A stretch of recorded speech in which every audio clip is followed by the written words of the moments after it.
ရန်ကုန်မြို့မှာကိုချစ်နဲ့မဖြူဆိုရယ်လင်မယားနှစ်ယောက်ရှိတယ်။မဖြူကသူတို့နေရဲ့တာဂီတဈေးမှာအထက်ရောင်းတယ်။ကိုချစ်ကအငိမ့်စားယူပြီးကလေးကအလုတ်ကင်မဲရမရှိတော့ဘူး။အငိမ့်စားမယူမီက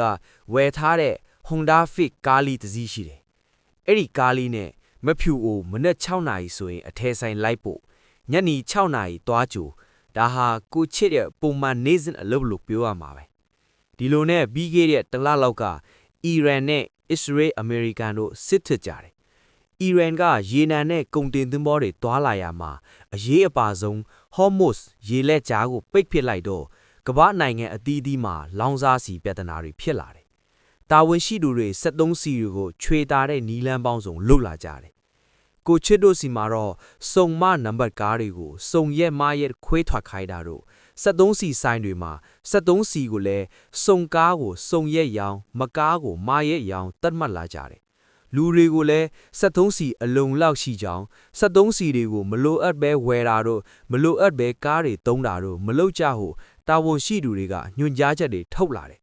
ဒါပေမဲ့နေ့စဉ်လူနေမှုဘဝမှာကားအသုံးပြုရတဲ့လူတွေကစိုးရင်စိတ်နဲ့စီတွေကိုအလူရက်နဲ့ဆိုင်တွေမှာတန်းစီဝယ်ယူကြတော့ကားလမ်းတချမ်းပိတ်သွားလောက်တဲ့အထိဆိုင်တွေမှာစီတန်းစီတဲ့ကားတန်းတွေကမျက်စိတစုံအများကြီးပဲဒီပြဿနာဟာကိုချစ်တို့စီကိုအလင်းအမြန်ကူးဆက်လာတယ်ကိုချစ်ကစုံနံပါတ်ဆိုတော့စုံမစနစ်အရာမဖြူကိုပုံမှန်ဈေးကိုကြိုပို့မလုံးနိုင်တော့ဘူးစုံရက်မှာလည်းစီတန်းစီနေရတော့လိုက်မပို့နိုင်ပြန်ဘူး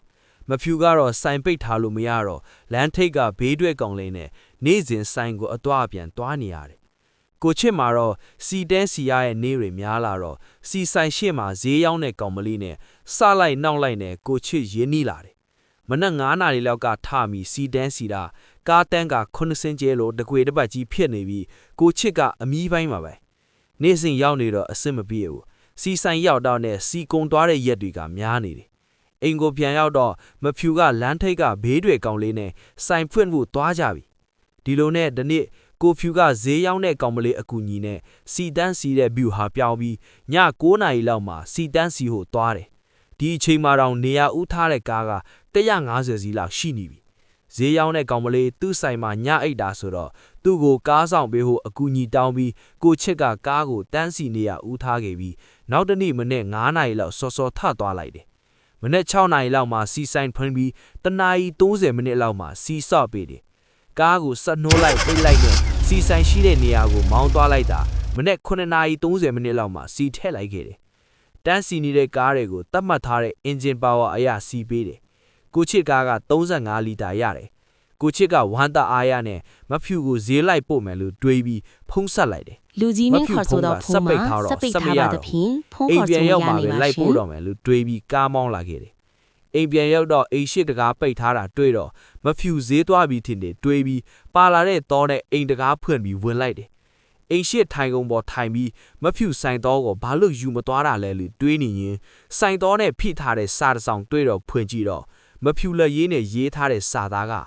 ဒီနေ့ဆိုင်မဖွင့်နိုင်တော့ဘူးဘေးတွေ့ကောင်လေးနဲ့တနေရာဟိုထွက်သွားပြီးစူးတဲ့စာသားဖြစ်နေတော့တယ်ကိုချစ်ရဲ့မျက်နှာဟာတည်ငြိမ်နေရာကနေတဖြည်းဖြည်းပြုံးလာပြီးမဖြူတောင်ဘေးတွေ့ကောင်လေးနဲ့လိုက်ပြေးသွားတော့ငါလက်ဈေးရောက်တဲ့ကောင်မလေးစီသွားတော့မှာပေါ့တယောက်တည်းပြောပြီးအိမ်ရှိမှရက်ထားတဲ့ကားပေါ်ပြက်စီဆိုင်ဘက်ကိုမောင်းလာပါ